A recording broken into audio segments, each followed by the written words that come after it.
What's up everyone, this is Steve with Rockstar Eater, and in this unique episode, I'm going to be talking about 10 of the must-try dishes that you must have if you were to go to any authentic Korean restaurant. Now this is designed to be a beginner's guide for those who have never really had Korean food before. Or maybe you've had Korean food before, but then you've walked into a Korean barbecue restaurant, had some of the short ribs as well as the beef brisket, and maybe even some kimchi and some rice and some of those side dishes that they give you at a Korean barbecue restaurant. But then other than that, you don't really know what Korean food is. And like I said, this video is designed to help you so that if you were to walk into a Korean restaurant, let's say a non-barbecue restaurant, you were to open up a menu and you see the dozens of items laid out there, all looking so foreign to you, and you're just wondering, which of these should I order? Which of these are good? Well, that is what this video is designed to do, and I want to help you to pick some of the best Korean dishes that you can get if you were to go to a Korean restaurant. Number 1, manduguk. Manduguk is dumpling soup that's boiled in a beef broth, and sometimes it's also accompanied with these thinly sliced rice cakes, as well as this shredded beef and shredded scrambled eggs that's added on top of it. It's a simple dish. It's really popular during New Year's Day when Korean families gather together and they eat this stuff. It's really something that you should try if you want to try some authentic Korean soup. So if you see this at a restaurant, then I would recommend get this dish. Number 2, galbijang. Galbijang is short rib beef soup, and it's the meat that they use for Korean barbecue short ribs, but rather than grilling it, they boil it in a soup in order to make a soup out of it. And oftentimes it is accompanied by radish to give it a very nice taste as well. And this is actually another one of my favorites as well that I love to eat at home and eat at Korean restaurants as well. So if you love soup, especially beef soup, and you see this on the menu at a Korean restaurant, then go ahead and order it. You can thank me later. Number 3, pajun. Pajun is basically Korean pancake. It's made with flour, eggs, scallion, and it's very popular with 2 different choices.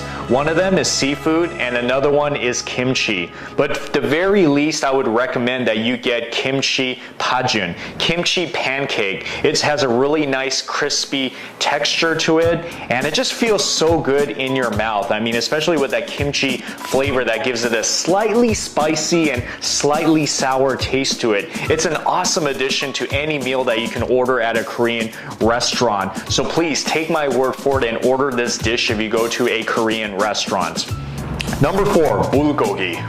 Bulgogi is basically thinly sliced beef, usually made out of sirloin, and it's cooked with a soy sauce that's kind of sweet, and when it comes served to you, oftentimes you'll see that there's a lot of broth inside of it that kind of cooks out of it.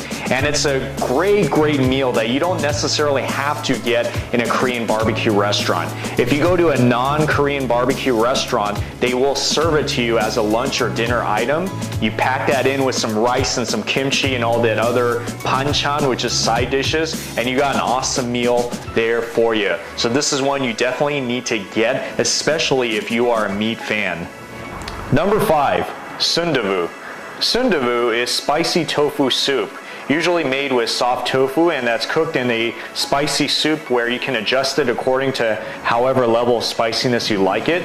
I usually like to get mine medium because I don't like to burn my mouth, but however way you like it, it is an awesome dish to get, and it's usually accompanied by your choice of seafood or beef, or you can get both of them. This is something that I would highly recommend, that if you like tofu and you like spicy soup, then this is a match made in heaven. See this on the menu? Get it.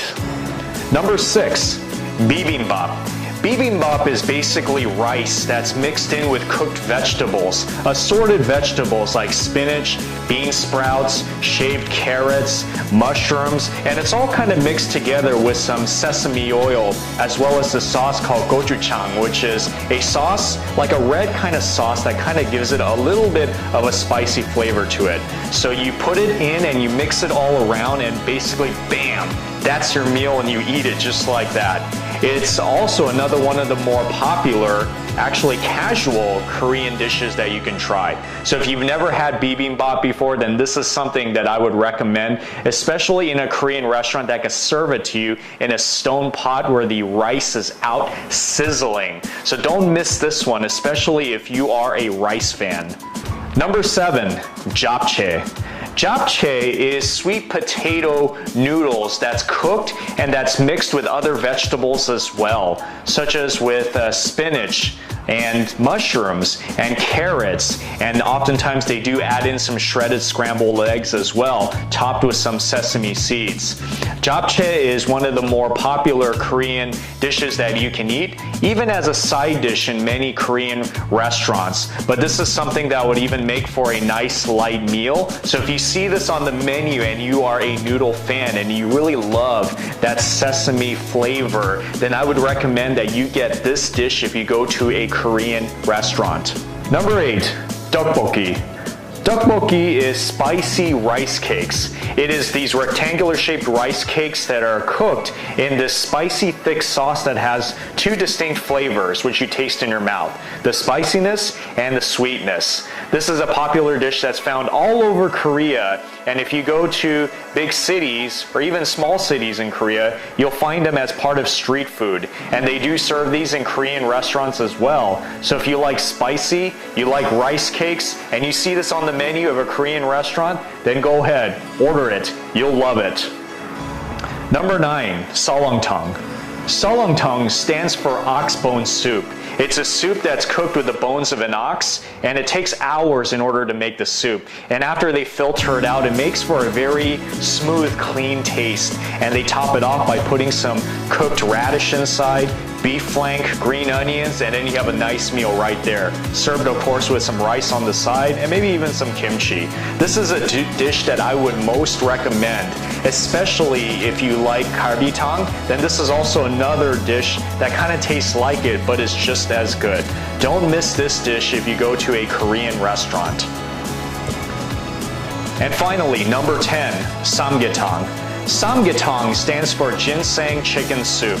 It's basically a Cornish hen chicken that's stuffed with Korean rice, ginseng, and some other ingredients and cooked in a soup, which makes a chicken soup Korean style. And it's a very filling dish, and it's really a great thing, especially to have on a rainy day or if you are sick. But all around, it is a great dish. You probably see a pattern by now that Korean food is really known for its soups. And indeed, Korea makes some of the best soups in the world, and samgyetang is no different. If you go to a Korean restaurant and you see this one on the menu and you are a chicken fan, especially a chicken soup fan, then this is the dish for you. Well, there you have it with 10 of some of the most popular things that you should get at a Korean restaurant. 10 must-try dishes. Like I said, there's so many more Korean dishes out there that you can try, but if you start with these 10 popular authentic dishes, then you can't go wrong. It's cheap, it's affordable, and it's very satisfying. So I hope that helps you in your search for finding some great Korean food, especially when you go to a Korean restaurant. You open up the menu and you have no idea what to order, then pick these 10 suggestions. Well, we hope you enjoyed this episode of Rockstar Eater. If you've liked this episode and maybe you find it to be very helpful, and maybe somebody else can benefit from this information as well, then please do consider liking and sharing this video on your social media. And also, please, if you can subscribe to Rockstar Eater, that is the best way to support this channel, as well as to get content on a weekly basis as we put out new episodes on Thursday. Just hit the subscribe button at the bottom of the screen, as well as the notification bell to the right, in order to get alerts on new videos that come out every Thursday. Well, there you have it. My name is Steve once again from Rockstar Eater, and I will see you next time on this show.